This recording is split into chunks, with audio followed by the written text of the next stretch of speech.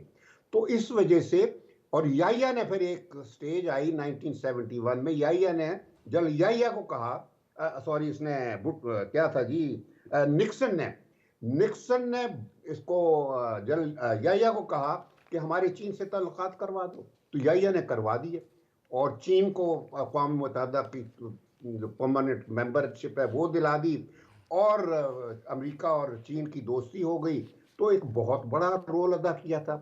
ایک وہ سٹیج تھی جب کینیڈی تک کہتا تھا بار بار ایوب کو کہ تم چین سے دوستی ختم کرو، اور ایک وقت آیا کہ ہماری چین کے ساتھ دوستی کی ان کو ضرورت پڑ گئی۔ آج بھی وہی چیز ہے، میں بھی جب یہ کہا کرتے تھے، میں اس وقت بھی کہا کرتا تھا کہ ہمارے چین کے ساتھ تعلقات not at the cost of our relations with the United States، ہمارے دونوں کے ساتھ تعلقات ہے، اور چین خود ہمیں کہا کرتا ہے، اس وقت بھی کہتا تھا اور اب بھی کہتا ہے، میں ابھی بھی کی بھی بات کر رہا ہوں، چین نے ہمیشہ ہمیں کہا ہے کہ امریکہ کے ساتھ تعلقات اچھے رکھو۔ تو اس وجہ سے چائنا اور امریکہ کی جو ایک سٹرگل چل رہی ہے نا، اس میں آپ کا کوئی رول نہیں ہے، because you don't have to play any role, ہم تو دونوں کے ساتھ اچھے تعلقات چاہتے ہیں، لیکن جو حالات ہیں آبجیکٹو گراؤنڈ ریالٹیز ہیں ان کی بنا پر میں کہہ رہا ہوں کہ بائی another 30 years، بلکہ 2050 تک آپ دیکھیں گے China will be number 1۔ Already اس دہائی کے آخر میں دنیا میں ہر چیز میڈ ان چائنا ہوگی، یہ بھی میں بتا دوں۔ تو یہ میں پیشین گوئی نہیں کر رہا، میں صرف آپ کو گراؤنڈ ریالٹیز جی بتا رہا ہوں۔ اچھا ایک اور چیز ہے اس میں، یہ فرمائیے گا کہ بات تو سارے کرتے ہیں کہ جی فلسطین کا دو ریاستی حل جو ہے، ابھی G7 والے بھی کہہ رہے تھے، لیکن اس طرف نہ اسرائیل آتا ہے، نہ اس پہ کوئی آگے سلسلہ بڑھتا ہے، اور اب یہ جو جتنی خون ریزی اب ہوئی ہے اور جس برے طریقے سے فلسطینیوں کا قتل عام ہوا ہے، کیا اس سوچ کو ہی لے کے کوئی معاملات آگے بڑھ سکتے ہیں؟ دیکھیں، دو ریاستی حل جو ہے یہ تسلیم ہر ایک نے کیا ہوا ہے، نہ صرف امریکہ نے، اسرائیل نے بھی حل ایکسپٹ کیا ہوا۔ تو اسرائیل تو ان فلسطینیوں کی کمزوری کا فائدہ اٹھا کے اس نے جب دیکھا کہ عرب سارے فلسطینیوں کو چھوڑ رہے ہیں، وہ اسرائیل سے مل رہے ہیں، تو اس کے بعد یہ سارا سلسلہ شروع ہوا ہے۔ کبھی اسرائیل کی ضرورت نہیں تھی اس طرح کارروائی کرنے کی، اور اسی وجہ سے چونکہ عرب اسرائیل سے مل رہے تھے، تو حماس نے بھی اپنی طرف سے ایک قدم اٹھایا جس کا مقصد ہی یہ بتانا تھا عربوں کو کہ دیکھو یہ ہمارا مسئلہ اس طریقے سے آپ لوگ سیٹ اسائڈ کر کے چین اسرائیل کے ساتھ اپنی وہ نہیں کر سکتے، پینگے نہیں بنا سکتے۔ تو یہ بڑا گھلی بلی چیز ہے۔ تو بہرحال اس کا یہ ہے کہ جہاں تک دو ریاستی حل ہے، یہ کوئی ایسی چیز نہیں ہے کہ کوئی بڑی کنٹروورشل چیز ہے بھائی۔ یہ کراؤن پرنس عبداللہ نے عرب لیگ کے ساتھ مل کے ایک فارمولہ 2002 میں، جس کو بیروت فارمولہ کہتے ہیں، وہ دیا تھا، اور اس میں یہی تھا کہ عرب جو ہیں وہ سارے عرب لیگ کے لوگ سب اسرائیل کو تسلیم کر لیں گے بشرطے کہ 67 کے بارڈرز ری انسٹیٹ کر دیے جائیں، اور جو فلسطینی باہر ہیں وہ واپس آ کے اپنی زمین پر آباد کیے جا سکے۔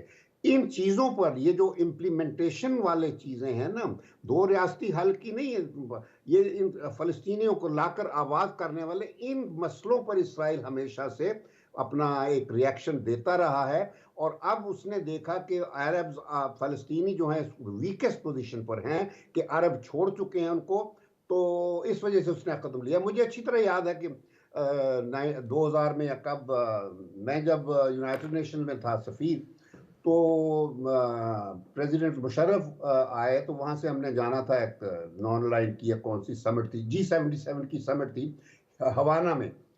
تو راستے میں جاتے ہوئے جہاز پہ میں نے مشرف سے کہا تھا کہ بھی آپ فلسطین کا وہ ملے گا تو اس سے ذرا بات کریں کہ ہم چاہتے ہیں کہ فزیکلی تھوڑا سا فلسطینیوں کی مدد کے لیے اپنا ایک ٹریڈ آفس کھول لیتے ہیں غازہ میں یا ویسٹ بینک میں، اور اس سے ہمیں انٹریکٹ کرنے کا موقع مل جائے گا اسرائیلیوں کے ساتھ بھی، اور ہم ایک ایسی پیسیفائنگ اینٹی کے طور پر وہاں اپنا رول ادا کریں گے۔ تو مشرف نے بڑا پسند کیا تھا، بلکہ مشرف نے بات کی وہاں اس سے یاسر عرفات سے، تو کین یو امیجن، یہ آج سے 23 سال پہلے کی بات ہے کہ جس وقت مشرف یہ کہہ رہا تھا تو یاسر عرفات بچوں کی طرح رونا شروع ہو گیا کہ آپ بھی اگر مجھے چھوڑ گئے تو میرا تو پھر کوئی نہیں رہے گا، یہ عرب تو مجھے چھوڑ گئے سارے، اس وقت کہا اس نے۔ تو یہ حال ہے فلسطینی بیچارے لوگوں کا اب کہ یہ اب میں عربوں نے واپس آتا ہوں شمشاد صاحب، میں نے یہ ہاں سوال اسی پرپس کے تحت پوچھا تھا۔ قائد اعظم محمد علی جناح نے کہا تھا کہ یہ ایک ناجائز بچہ ہے، یہ اس کو کسی صورت میں جو ہے، مطلب فلسطین فلسطینیوں کا ہے، کیا اس جانب بات بڑھ سکتی ہے؟ اصل حقیقت تو یہ ہے، سوال ہی پیدا نہیں ہوتا۔ دیکھیں نا، بات یہ ہے کہ یونائٹڈ نیشنز جو ہے وہ بذات خود ان کا بچہ ہے، مغرب کا، ٹھیک ہے جی۔ تو آپ ذرا یہ دیکھیے کہ عرب لیگ، وہ کیا تھی، لیگ آف نیشنز پہلے بنائی تھی ایک، جو پہلی جنگ عظیم کے بعد، تو وہ بھی پھر بعد میں ٹوٹ گئی۔ اب یہ بھی اپنے جو یونائٹڈ نیشنز ہے یہ اپنی آخری سانسیں لے رہی ہے، کیونکہ اس کا کوئی فائدہ نہیں رہا۔ It came into being like the last best hope for world's peace and stability اور خوشحالی کے لیے، لیکن اس نے اب تک نہ کوئی جنگ رکوائی، نہ کوئی مسئلہ حل کیا، سوائے ٹاما ٹوما ادھر ادھر کی باتیں، سمپٹومیٹک چیزیں جو ہے، جو علامتی چیزیں ہوتی ہیں، اس کے علاوہ یہ کچھ نہیں کر سکا۔ بے تحاشا بجٹ دنیا کا خرچ کیا جا رہا ہے، اتنا کاغذ استعمال ہوتا ہے اقوام متحدہ کی ریزولوشنز پر ہر سال کہ دنیا کا لارجسٹ یوزر آف پیپر ہے۔ میں کہا کرتا ہوں کہ largest producer of waste paper ہے۔ ساری جو چیزیں پروڈیوس کرتا ہے وہ سب کے سب ردی کی ٹوکریوں میں جاتے ہیں، فوراً آتے ہی جو ہی چھپ جاتی ہیں ڈاکیومنٹس یونائٹڈ نیشن کے، وہ آرکائیوز میں چلی جاتی ہیں، کوئی عمل نہیں ہوتا، کوئی پریکٹیکل ویلیو نہیں ہے ان کی۔ میں بتا دوں، یہ سوچنے والی باتیں ہیں، یہ مسلمانوں میں سوچنے کی اب وہ رہی نہیں ہے بات، بلکہ پہلے بھی خیر ایسا ہی ہوتا تھا۔ تو جو کچھ انڈیا میں مسلمانوں کے ساتھ ہوتا ہے وہ اسی وجہ سے ہوتا تھا۔ تو خیر، تو یہ جو یونائٹڈ نیشنز ہے یہ ایک بالکل جس کو کہتے ہیں نا کہ امپاسبل، اب اس سے کچھ امید نہیں رکھی جا سکتی۔ تو ایک ہی حل ہے کہ مسلمانوں کو تھوڑا سا مظاہرہ کرنا ہوگا کہ اتنی دولت ہونے کے باوجود ہم اب بھی غریبوں کی طرح بہیو کر رہے ہیں، امریکہ اور مغرب کی لیکن طرف شمشاد دیکھتے ہیں۔ صاحب، گزارش یہ ہے کہ جب آپ ٹیکنالوجی کے لیے، ہر چیز کے لیے ادھر ہی ڈیپینڈنٹ ہیں، اور جب انحصار جو ہے وہ ہر چیز کے حوالے سے ہو، تو پھر وہ جو چیلنج کرنے کی صورتحال ہوتی ہے وہ تو پھر کمزور پڑ جاتی ہے۔ دیکھیں، میں تو اتنا جانتا ہوں کہ مسلم دنیا میں تو بتائیے، سوائے پاکستان اور یہ جو ملیشیا، انڈونیشیا کے اور اسلامی ملک بتا دیجئے جہاں ٹیکنالوجی کسی مسلم، یہ عرب شہزادوں کی بھی جو جگہ ہے وہاں، تو میں وہی کہتا ہوں نا کہ آپ نے خود اپنے آپ کو ڈیپینڈنٹ رکھا ہوا ہے۔ جب تک آپ خود اپنے پاؤں پہ کھڑا ہونا نہیں، یہ دیکھیں بدو لوگ تو کبھی بھی آزاد نہیں تھے، صحرا میں پھرتے تھے، آج یہاں کیمپ ڈال لیا، وہاں ڈال لیا، اور ہمیں عادت نہیں تھی اس قسم کی، ہم تو غلام تھے، کبھی انگریزوں کے غلام تھے، اس سے پہلے سکھوں کے غلام تھے، اس سے پہلے افغانوں کے غلام تھے، اس سے پہلے سینٹرل ایشیا سے لوگ آئے تھے، ایرانی آتے تھے، ہم روایتی طور پر ایک غلام قوم ہیں۔ اسی وجہ سے آپ نے دیکھ لیا کہ آپ کے ساتھ ظلم بھی ہو تو آپ میں اتنی استطاعت نہیں ہے، آپ کے ساتھ آپ کے ایک جرنیل نے، یحییٰ خان نے آدھا ملک گنوایا، اور آج جو رہ گیا ہے اس کو بھی ہم گنوانے کی سر ہے۔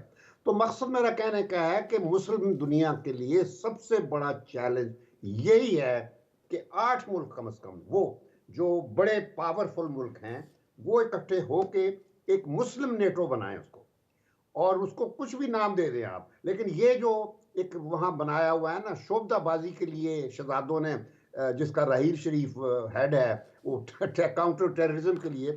یہ ایک تو میں یہ بتا دوں کہ مسلم فوجوں نے ٹیررزم کا دشمن بنا کے اپنے آپ کو مصروف رکھا ہوا ہے. مصروف رکھا ہوا ہے. بہت اب وقت نہیں رہا. بہت شکریہ شمشاد احمد خان صاحب. ناظرین، آپ نے سابق سیکرٹری خارجہ شمشاد احمد خان کی گفتگو سنی. وقت ہوا ہے ایک مختصر سے کمرشل بریک کا. بریک سے واپس آئیں گے تو بات کریں گے کہ حلقہ بندیوں کا معاملہ جو ہے اس کا کیا ہو سکتا ہے. ملتے ہیں اس وقفے کے بعد. Welcome back.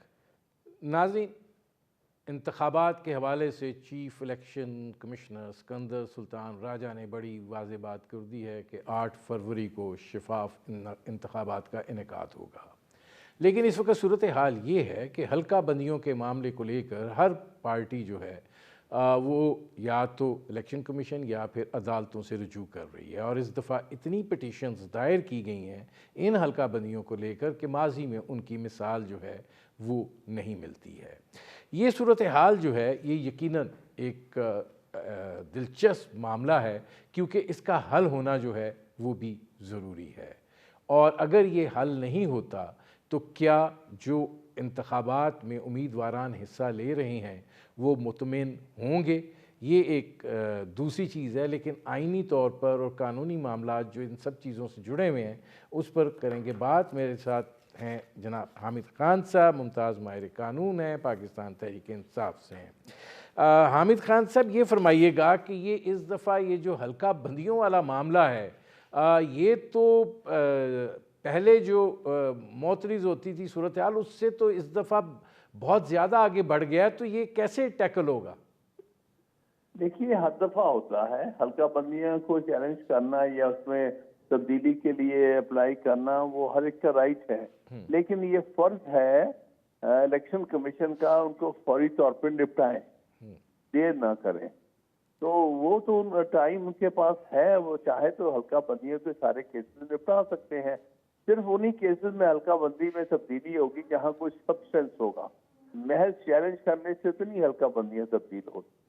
لہٰذا ان کو یہ حلقہ بندیاں رکھنی چاہیے سوائے ان کے جہاں پر کوئی بڑی مٹیریل بات ہو حلقہ بندی کے حوالے. لیکن اس میں حامد خان صاحب مسئلہ یہ ہے نا کہ صرف بات الیکشن کمیشن تک نہیں ہے. اب اسلام آباد ہائی کورٹ میں بھی سب پہنچ رہے ہیں. کوئی فرق نہیں پڑتا، یہ ہمیشہ چیلنج ہوتی ہے. ہائی کورٹ کو اس ذہن میں رکھنا چاہیے کہ ہم الیکشن پروسیس کو ڈیلے نہ کریں. اگر کوئی کیس واقعی سبسٹنس والا ہے تو اس میں بے شک انٹرفیئر کریں، ورنہ جنرلی الیکشن لاز میں یہ ہے کہ حلقہ بندیوں کے معاملے میں عدالتیں نہیں مداخلت کرتی جب تک کہ کوئی بہت ہی واضح کیس نہ ہو. لہٰذا یہ معاملہ جلدی نپٹانے والا ہوتا ہے اور میرا نہیں خیال کہ عدالتیں اس میں بہت دیر یا تاخیر کی طرف لے کے جائیں. دوسری طرف ایک اور چیز جو ہے وہ بھی ایک مسئلے کے طور پر ابھر کر سامنے آ رہی ہے، وہ ہے سیکیورٹی کی صورتحال. اور دوسرا یہ بات کہی جا رہی ہے کہ خیبر پختونخوا اور بلوچستان کے بہت سارے علاقے جو ہیں وہ جس سردی کی شدت میں ہوں گے وہاں پہ عوامی جو رسپانس ہے وہ اس طریقے سے نہیں ہو پائے گا. اور گورنر خیبر پختونخوا تو کہہ رہے تھے ہمیں ووٹرز کا تحفظ کرنا ہے، یہ نہ ووٹ ڈالنے جائیں اور واپس زندگی کی ضمانت نہ ہو. یہ جو چیزیں ہیں یہ ابھر کر سامنے آ رہی ہیں. مولانا فضل الرحمان صاحب بھی اس پر بات کر رہے ہیں. تو آپ اس کو کیسے دیکھتے ہیں؟ میں سمجھتا ہوں یہ وہ قوتیں ہیں جو جان بوجھ کے الیکشنز کو فرسٹریٹ کرنا چاہتی ہیں یا پوسٹ پون کرنا چاہتے ہیں. یہ کسی کے اشارے پر یہ سب کچھ کہا جا رہا ہے، ورنہ الیکشن تو نومبر میں ہو جانے چاہیے تھے. پہلے تو غیر آئینی حرکت کی ہے الیکشن کمیشن نے جو اس الیکشن کو نومبر سے آگے لے کے گئے ہیں. آئین کے مطابق تو 6 نومبر تک الیکشن مکمل ہو چکے ہونے چاہیے تھے. اب چلیے اگر کسی پر کنسنسس ہوا ہے اور سپریم کورٹ کا آرڈر بھی ہے تو اب اس کو آگے کرنا بدیتی مبنی ہوگا اور اس سے آئینی ڈھانچہ اور مزید اس معاملے میں اس کو جو ہے مشکل میں آ جائے گا. تو لہٰذا یہ چیزیں جو ہیں، سردی ہوتی ہے، سردیوں میں بھی ووٹنگ ہوتی ہے، گرمیوں میں بھی ووٹنگ ہوتی ہے، اور اس طرح سے تحفظ دینا یہ ہمارے سیکیورٹی ایجنسیوں کا کام ہے, ہمارے فوج کا کام ہے کہ لوگوں کو سیکیورٹی فراہم کریں. یہ گورنر کون ہوتا ہے کہنے والا آپ سیکیورٹی نہیں دے سکتے؟ یہ تو ویسے ہی غیر آئینی طور پہ بیٹھا ہوا ہے اتنے عرصے سے, یا اتنے عرصے سے یہاں پر ایک کیئر ٹیکر گورنمنٹ اور اس کا ایک گورنر ہے. لہٰذا اس کی تو انٹرسٹ یہ ہے کہ یہ معاملہ لٹکتا رہے اور وہ اپنے عہدے پر بیٹھا رہے جو غیر آئینی طور پہ وہ بیٹھا ہوا ہے. لہٰذا گورنر کا کہنے کو میں کوئی اہمیت نہیں دیتا. اچھا, اس میں ایک سوال مجھے واپس ذرا پھر حلقہ بندیوں کے حوالے سے کرنا پڑے گا. اس میں حامد خان صاحب یہ فرمائیے گا کہ آپ کے پارٹی کے بھی کچھ لوگوں کو جو ہے حلقہ بندیوں پر وہ معترض ہیں, اسی طرح بڑے جو سینئر لوگ ہیں دیگر پارٹیوں کے بھی وہ بھی معترض ہیں اپنی حلقہ بندیوں کے حوالے سے, وہ عدالتوں میں جانے کی بات کر رہے ہیں. تو یہ جو ایک غیر اطمینانی ہوگی کہ وہ حلقہ جس سے وہ ان کا انتخاب بھی صورتحال رہی ہے ایک طویل عرصے سے, اچانک وہ قطع برید کا شکار ہو جائے اور کہیں کا کچھ اور کہیں کا کچھ ہو جائے, تو یہ پھر وہ جو شفافیت کی بات ہے اس کے اوپر اثر انداز نہیں ہوگا؟ میں نہیں سمجھتا. یہ حلقہ بندیوں پر جو ہوتی ہیں اعتراضات, یہ ہر الیکشن میں ہوتے ہیں, مختلف امیدوار کرتے ہیں. عام طور پہ یہ سمجھا جاتا ہے کہ 90% جو حلقہ بندیاں ہو جاتی ہیں ان کو مینٹین کیا جاتا ہے. 10% ایسی ہوتی ہیں جن میں کوئی جینون واقعی ہوتا ہے کہ ان کو علاقے جو ہے ایک سے دور تک کر دیے جاتے ہیں اور وہاں مشکلات ہوتی ہیں, یا کوئی موسم کے مسئلے بھی ہوتے ہیں. جینون کیسز بہت کم ہوتے ہیں. میرے خیال میں الیکشن کمیشن اگر وہ سیریس الیکشن کرانے میں, جیسے وہ کہتا ہے کہ 8 فروری کو الیکشن ہوں گے, ان کو یہ معاملات ایک ہفتے کے اندر سب نپٹا دینے چاہیے. اچھا, اس میں آپ ذرا تھوڑا سا آپ کی طرف آتے ہیں. یہ فرمائیے گا کہ پاکستان تحریک انصاف میں اس وقت وکلاء کا بڑا طوطی بول رہا ہے. حامد خان صاحب, آپ بنیادی تحریک انصاف کے اراکین میں سے ہیں. ظاہر ہے بیرسٹر گوہر جو ہیں وہ چیئرمین بنے ہیں, ٹھیک ہے, اب ٹکٹوں کی بھی وکلاء کو دینے کی بات کی جا رہی ہے. تو آپ جو بنیادی لوگ تھے, نظریاتی لوگ تھے, کیا نظریاتی لوگ کسی جگہ پہ بھی ہضم نہیں ہوتے ہیں؟ ایسی کوئی بات نہیں ہے. یہ تو ایک ٹیمپرری سا ارینجمنٹ ہے, کیونکہ اس وقت چیئرمین کو ایک غلط کیسوں میں الجھایا ہوا ہے, ان کو قید میں رکھا ہوا ہے, وائس چیئرمین کو قید میں رکھا ہوا ہے, پریزیڈنٹ کو قید میں رکھا ہوا ہے. بہت غیر معمولی حالات ہیں جس سے پارٹی گزر رہی ہے. اس وقت ہم صرف چاہتے ہیں کہ کسی نہ کسی طرح سے ہمارے ورکر جو ہیں, پارٹی کے جو کینڈیڈیٹس ہیں, وہ حصہ لے سکیں اور ان کے رستے آسان کیے جائیں, اور ان کے جو قانونی معاملات ہیں پارٹی کے ذریعے, جیسے ٹکٹیں تقسیم کرنا, جیسے ان کو الیکشن کمیشن کے لیے جو ہے وہ دستخط کر کے بھیجنا اور کورسپونڈنس کرنا, اس کے لیے ہمیں چیئرمین کی بھی ضرورت ہوتی ہے, ایکٹنگ چیئرمین کی اور دوسرے آفس بیئرز کی. تو یہ کوئی ایسی بات نہیں اس کو یہ سمجھا جائے کہ کوئی بنیادی کارکنان کے ساتھ کوئی ناانصافی یا زیادتی کی گئی ہے. ایک ٹیمپرری ارینجمنٹ کیا گیا ہے اس وجہ سے کہ کیونکہ چیئرمین اور وائس چیئرمین دونوں اس وقت جیل میں ہیں, اور وہ پارٹی کے جو ضروری معاملات ہیں, قانونی معاملات ہیں, ان کو اس وقت دیکھ نہیں سکتے. اچھا, اس میں یہ بھی فرمائیے گا کہ اکبر ایس بابر نے جو آپ کے انٹرا پارٹی الیکشنز ہیں ان کو اب چیلنج کیا ہے, آپ کو لگتا ہے کہ آپ کا جس طریقہ کار کو اپنایا گیا انٹرا پارٹی الیکشن کروانے کے لیے وہ قانونی اور آئینی تقاضوں سے اتنا مربوط تھا کہ آپ اس کو ڈیفینڈ کر سکتے ہیں اور اپنے انتخابی نشان کو جو ہے وہ ریٹین کر سکتے ہیں؟ دیکھیے, یہ ہمارا جو الیکشن کرایا گیا ہے یہ یقینی طور پر دوسری پارٹیوں سے بہتر طریقے پہ ہوا ہے. آپ کے سامنے نتائج اگر پی ایم ایل این کے جو انہوں نے دیا ہے اپنے سرٹیفکیٹ, اور وہ سارے الیکشن کمیشن کے پاس ہے, ہم نے بھی نکلوا لیے ہیں, وہ بالکل ہی اسکیچی ہیں, سارے ان اپوز سب کچھ, اور تھوڑے سے آفس بیئرز کا انہوں نے 5-7 کا دیا ہے, تو وہ تو قبول ہو گئے. ہم نے ایک تفصیلی کروایا ہے جس میں صوبائی آفیسرز بھی ہیں، مرکزی بھی ہیں، اس پر سارے اعتراضات ہیں۔ اکبر بابر کو تو انہوں نے استعمال کر رہے ہیں پارٹی کو کسی نہ کسی طرح سے الیکشن سے باہر کرنے کے لیے۔ تو میں نہیں سمجھتا کہ کوئی ایسی بات ہے۔ پی ٹی آئی نے الیکشن کم از کم دوسری جماعتوں سے بہتر طریقے پہ کروایا ہے، میں یہ نہیں کہوں گا کہ آئیڈیل ہے۔ کیا آپ یہ سمجھتے ہیں کہ یہ جو الیکشن کمیشن کے تقاضے ہیں ان کے اوپر پورا اترتا ہے؟ بالکل پورا اترتا ہے۔ اگر اس کے خلاف اگر الیکشن کمیشن کرتا ہے تو وہ بدنیتی کی بنیاد پر ہوگا، اس کا مقصد صرف پی ٹی آئی کو باہر کرنا ہوگا اور کوئی وجہ نہیں ہوگی، کوئی قانونی جواز نہیں ہوگا۔ اچھا، آپ کیسے دیکھ رہے ہیں ایون فیلڈ میں نواز شریف صاحب جو ہیں وہ بری ہو گئے ہیں، العزیزیہ ریفرنس والا معاملہ جو ہے وہ چل رہا ہے، میرٹ پر اس کیس کو سنا جا رہا ہے، آپ کی ایک رائے پہلے بھی تھی، آپ سمجھتے ہیں کہ میاں نواز شریف صاحب جو ہیں ان کو انصاف ملا ہے؟ دیکھیے، یہ ایک بہت لمبی کہانی ہے، میں اس میں نہیں جانا چاہتا۔ مجھے کوئی اعتراض نہیں کہ جو کیسز جس طرح سے میاں نواز شریف کے ہو رہے ہیں چلتے رہیں، بے شک ان کو ان کے حق میں ہو جائیں، لیکن بات یہ ہے کہ آپ لیول پلئنگ فیلڈ دیں۔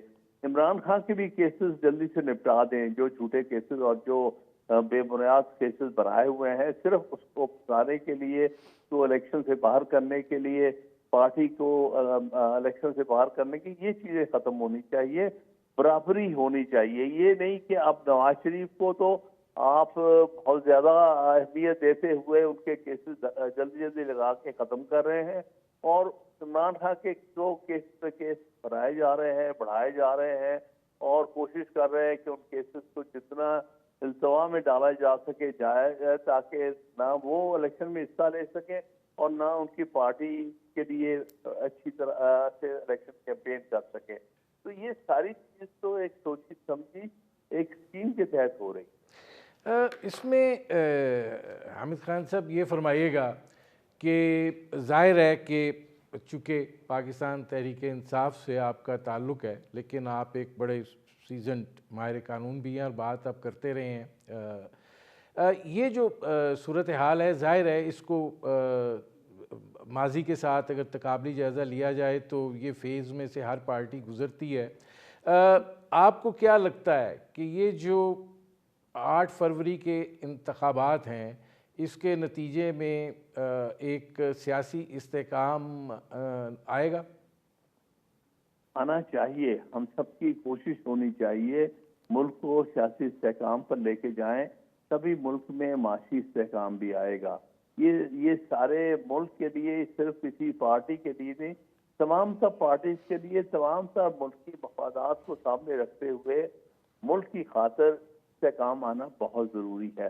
اور وہ جو قوتیں اس ملک میں عدم استحکام پیدا کر رہی ہیں اور یا آئین کی خلاف ورزی کر رہی ہیں، وہ پاکستان کے لیے اچھا نہیں کر رہی۔ ہم تو یہ چاہتے ہیں، اور ہر اچھا پاکستانی، مخلص پاکستانی، محب وطن پاکستانی چاہتا ہے کہ ایک فری، فیئر اور ٹرانسپیرنٹ الیکشن ہو، اور اس کے نتیجے میں جو حکومت بنے اس سے سیاسی استحکام آئے۔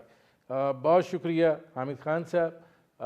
ناظرین، یہ تھے حامد خان صاحب، ممتاز ماہر قانون، ان کی آپ نے گفتگو سنی۔